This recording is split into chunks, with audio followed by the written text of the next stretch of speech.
Você já parou para observar os impactos emocionais na vida de uma pessoa em um relacionamento abusivo? Então fica comigo no vídeo de hoje que nós vamos falar desse assunto.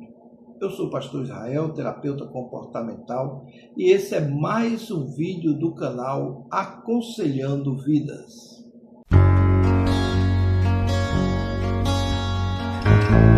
Abusos emocionais, eles são formas de maltratar, de silenciar, e é uma forma silenciosa também, destrutiva, de violência psicológica. Porque, diferente da agressão física, ela não deixa marcas visíveis. Porque as marcas são internas. As marcas são feridas profundas na mente daquela pessoa. Então, ela trabalha com a eliminação da sua identidade, da eliminação do funcionamento emocional da vítima. E muitas vezes pessoas convivem anos dentro desse relacionamento abusivo, sem perceber que estão sendo molestadas psicologicamente. E dentro dessa condição, dessa manipulação do abusador, elas sentem uma diminuição da sua autoestima, da sua identidade, das suas condições mais sensíveis. E quando finalmente percebem, carregam um sintoma de ansiedade, de medo, de culpa, de confusão mental, esgotamento emocional. E o mais preocupante de tudo é que o abuso emocional não afeta apenas os sentimentos. Ela altera o funcionamento do cérebro, porque ela interfere na forma como a pessoa pensa, na forma como a pessoa reage, na forma como a pessoa sente e até interpreta a realidade. Tudo isso sofre interferência. Estudos da neurociência já mostram que traumas emocionais, eles, quando são prolongados, podem modificar até mesmo circuitos cerebrais ligados ao medo, à memória, à autoestima, tomada de decisões.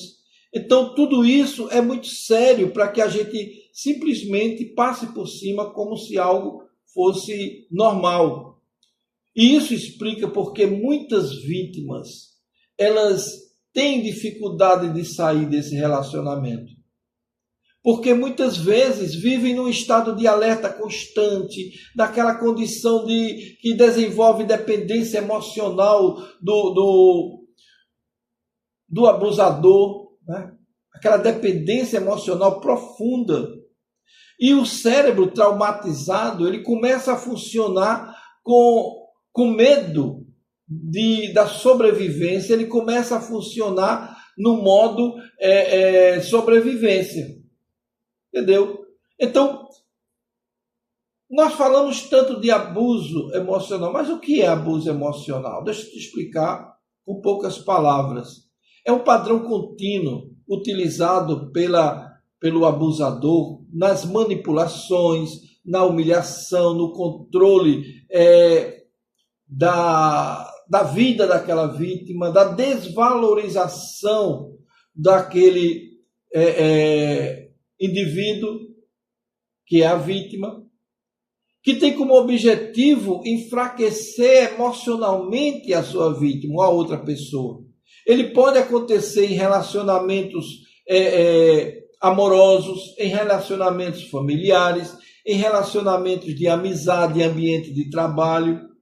Pode apresentar em qualquer área, porque o abusador, ele normalmente utiliza estratégias como humilhação, às vezes aquela humilhação constante, não é esporádica não, é constante, críticas destrutivas, manipulação emocional, chantagem afetiva, silêncio punitivo. Inclusive eu tenho um vídeo falando sobre esse assunto aqui, o controle excessivo da pessoa, a invalidação emocional, o gaslighting, que inclusive eu tenho outro vídeo também falando sobre isso aqui no canal, que é aquele sentimento que o abusador faz com que a vítima ela perca a sua condição de saber onde estar, de pensar que está enlouquecendo. Então esse tipo de gaslighting é muito fácil de ser identificado e é muito comum também. Ameaças emocionais. Outra coisa, o isolamento social, porque o abusador ele retira a vítima do seu ciclo de amizade e coloca ela isolada, porque só ele pode manipular, para que ela não procure ajuda. Então isso é importante. O problema com esse tipo de abuso costuma acontecer lentamente. No início a vítima acredita que são apenas conflitos normais, né? E depois começa a duvidar de si mesma. E vai passando o tempo, ela perde a confiança nas próprias emoções, ela passa a depender emocionalmente do agressor, porque ele vai contar uma história muito bonita que só ele é quem gosta dela. E assim vai. Como o cérebro ele reage a esses abusos, como é que ele reage? Bom, o cérebro ele foi feito para detectar qualquer ameaça e garantir a sobrevivência. Se ele nota que alguém vive num ambiente de constante tensão emocional, o cérebro interpreta como um perigo constante, contínuo.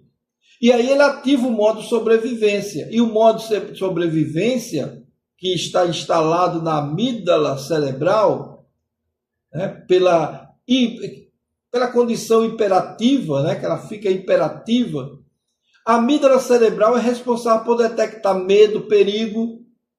E então o que acontece? As pessoas vítimas de abuso emocional, ela tem sempre essa região hiperativada. E o que é que provoca isso? Quais as consequências? Ou seja, a pessoa vive em estado de alerta, sente medo constante, desenvolve ansiedade intensa. Essa pessoa também interpreta situações neutras como se fosse uma ameaça, tem dificuldade de relaxar, é aquela pessoa hiperativa o tempo todo. E mesmo depois de sair desse relacionamento, ela ainda mantém algumas condições, como viver assustada, tensa, sempre emocionalmente frágil, qualquer momento está chorando, está se lamentando. Por quê? Porque ela fez, ou seja, o abusador mexeu tanto com ela que o cérebro viu como se fosse algo normal. Agora que não tem, o próprio cérebro estranha essa ausência. Então, para sobreviver, ele começa a liberar algumas condições que mostram através da fragilidade dessa pessoa. Eu estou falando aqui numa linguagem bem simples para que você possa entender. Não vou usar termos técnicos aqui. E tem aquela condição de que durante o abuso emocional o corpo libera constantemente algumas substâncias, né? Como o cortisol, que é conhecido como hormônio do estresse, que ele, em pequenas doses, ele é até bom, mas quando libera com grandes doses, por um longo período, aí prejudica o organismo, aí vem as doenças psicossomáticas. E o excesso do cortisol ele pode causar o quê? Insônia, ansiedade, a falta de concentração, cansaço extremo, aquela condição de queda de memória, problemas digestivos. Uma pessoa que sofre muito de problema digestivo, você pode acompanhar, ela tem um problema sério. Claro que nem todas têm, mas a maioria geralmente está vinculada a essa condição de ansiedade extrema, de insônia, de excesso de cortisol no organismo. E aí vem a baixa imunidade, a pessoa adoece com muita facilidade. Então, como resolver essa questão? Precisamos entender que tudo na vida ela tem uma solução, ou a cura ou o controle, e que só não tem jeito para a morte. Infelizmente, ainda não descobriram um modo de transferir o cérebro para outro canto para manter o corpo intacto.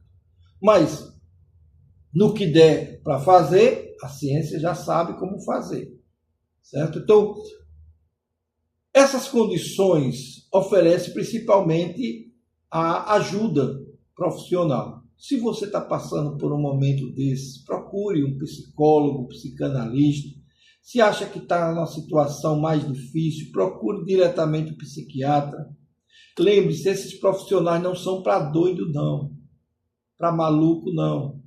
Para pessoas que se amam, que querem bem, que querem solução para o seu problema. Então, pare com essa ideia de que quem procura psicólogo ou psiquiatra é pessoa que está doida. Não é, não. Certo? Embora alguns sejam, mas nem todos são. Tá bom? Então, vamos trabalhar nisso aqui. Procure um profissional. Certo? E se você quiser um acompanhamento, quiser um aconselhamento, eu vou deixar o link aqui, porque eu liberei algumas sessões para pessoas interessadas que queiram um acompanhamento, como psicanalista, certo? Nós liberamos algumas sessões online, e se você quiser fazer parte do nosso grupo, esse grupo vai receber sempre informações, vídeos novos que não estão aqui no YouTube, e aconselhamento e acompanhamento profissional nessa área, tá certo? Nós te agradecemos. Se você gostou desse vídeo, então se inscreva no nosso canal e nós nos vemos no nosso próximo vídeo.